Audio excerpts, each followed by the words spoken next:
Meus irmãos, a paz do Senhor. Meus queridos, vamos à nossa leitura bíblica desta segunda-feira.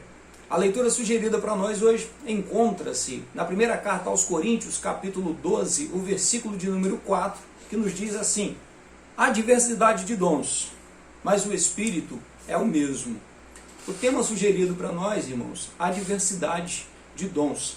Lembrando sempre que nós estamos estudando a lição de número 1, que traz por título "E deu dons aos homens". Pois bem, irmãos, nós vamos observar que o versículo aqui em questão, ele vai dividir-se em duas partes. A primeira parte fala sobre o nosso tema, que é a diversidade de dons. Diversidade vai falar para nós sobre a quantidade de dons que havia no meio da igreja, ou que há no meio da igreja. Nós observamos que todos esses dons têm uma razão, têm uma função.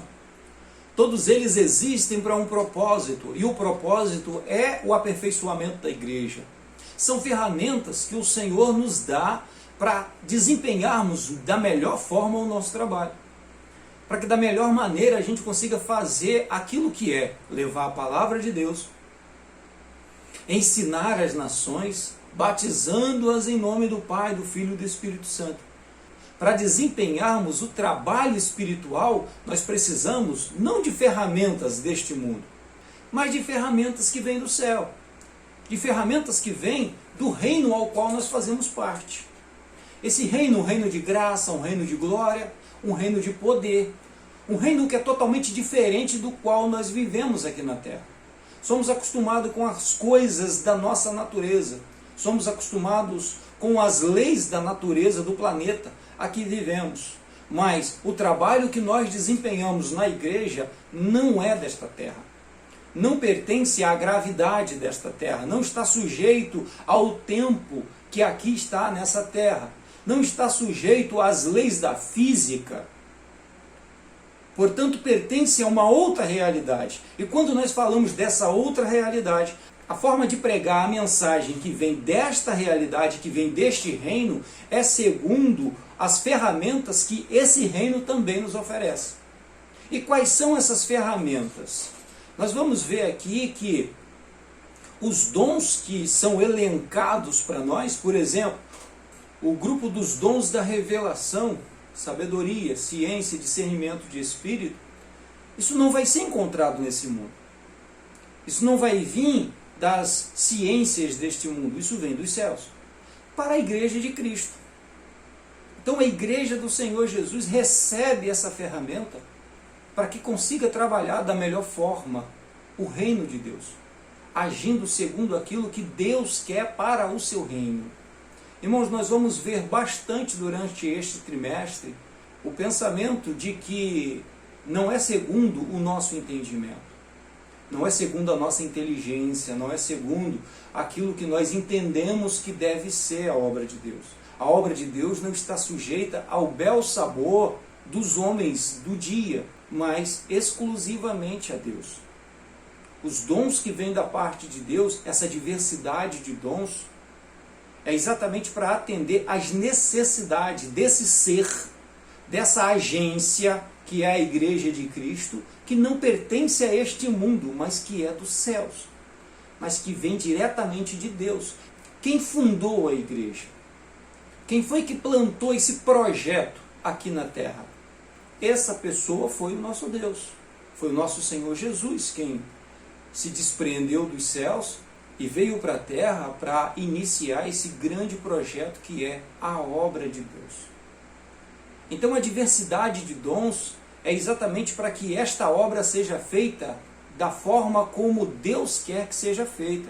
Na obra de Deus é do jeito de Deus. E do jeito de Deus nós vamos ver diversas coisas sobrenaturais acontecer. Como é que eu vou mover o sobrenatural?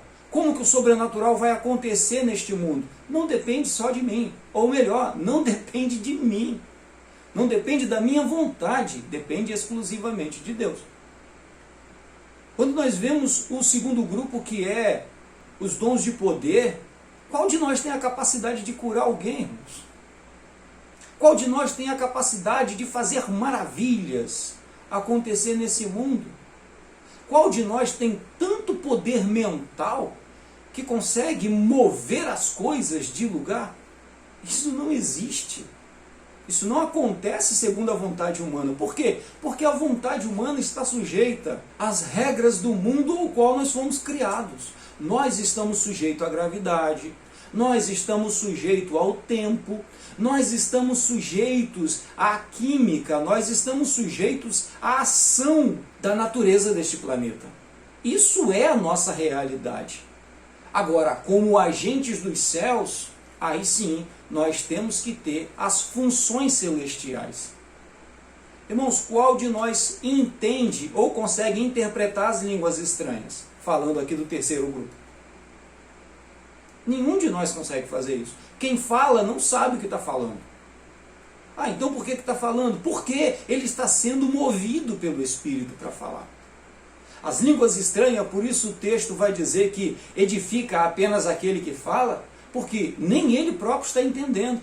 Mas, segundo a interação que acontece nesse momento entre ele e o Espírito Santo, ele sente que algo maravilhoso está acontecendo, e isso envolve o seu intelecto, isso envolve a sua percepção, isso envolve quem ele é. Todo o seu corpo sente a presença de Deus. Por mais que a mente humana seja capaz, seja inteligente, a verdadeira profecia só consegue vir diretamente de Deus.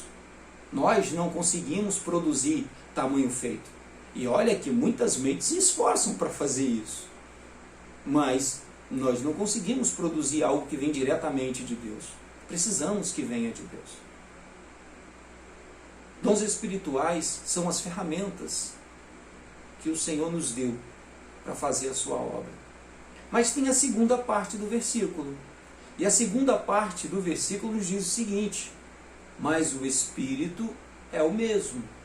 Ou seja, irmãos, nós vamos observar que em meio a tantos dons, a fonte é a mesma.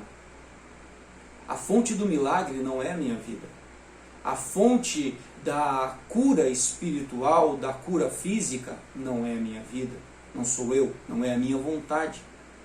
A fonte das profecias, das línguas estranhas, só existe uma fonte, e é o nosso Deus. O Espírito Santo é quem produz isso. Isso vem dele. É necessário que haja comunhão com ele. É necessário que haja entrega a ele. A pessoa que é usada por ele precisa estar em plena comunhão com ele. Um erro que nós vamos observar na igreja de Coríntios é a carnalidade daquelas pessoas. E é triste demais nós observarmos que pessoas que estão sendo usadas em dons são carnais. Porque essas pessoas, elas não estão experimentando a plenitude de Deus, são um canal. Porque é isso que nós somos. Nós somos um canal do poder de Deus. Quem opera é Ele. Não somos nós. É Ele quem opera. Mas somos o canal. Só que nós somos convidados a participar desse momento. Nós somos convidados a participar dessa interação. Lembra que os anjos queriam fazer, mas o Senhor quis que nós fizéssemos. Fomos convidados para participar com Ele desta obra. Obra maravilhosa. Portanto, não cabe aqui carnalidade. Não cabe aqui egoísmo. Não cabe aqui vaidade. Eu sou melhor do que os outros porque eu sou usado no dom de profecia. Eu sou melhor do que os outros porque quando eu imponho a mão sobre as vidas são curadas. O nome disso é carnalidade, irmãos. E nós não podemos participar disso. Somos convidados a participar da plenitude de Deus. Então, quanto mais o Senhor nos usar, mais nós devemos estar perto dele, mais nós devemos usufruir dessa interação que vem do nosso Deus. Nosso Deus é maravilhoso. E trabalhar com ele é ter ele do nosso lado, nos ajudando a fazer cada obra que ele nos mandou fazer. Ele não é aquele que envia os seus e os abandona. Ele vai conosco. Ele nos acompanha no caminho. Ele está conosco em cada caminhada, em cada momento. nas nossas alegrias, nas nossas tristezas, nas nossas frustrações, em tudo que nós fazemos. O Espírito Santo está conosco, nos acompanhando. Isso, irmãos, é que é importante. Por isso o Senhor Jesus vai falar para os seus discípulos dizendo: não vos alegreis por estas coisas, alegrai-vos antes por ter o nome de vocês escrito no livro da vida. Amém? Que o Senhor Jesus vos abençoe e tenham todos um excelente dia. Que Deus vos guarde e assim cada um de vocês esteja seguro nas mãos do nosso Deus. Amém? Fiquem em paz, meus irmãos.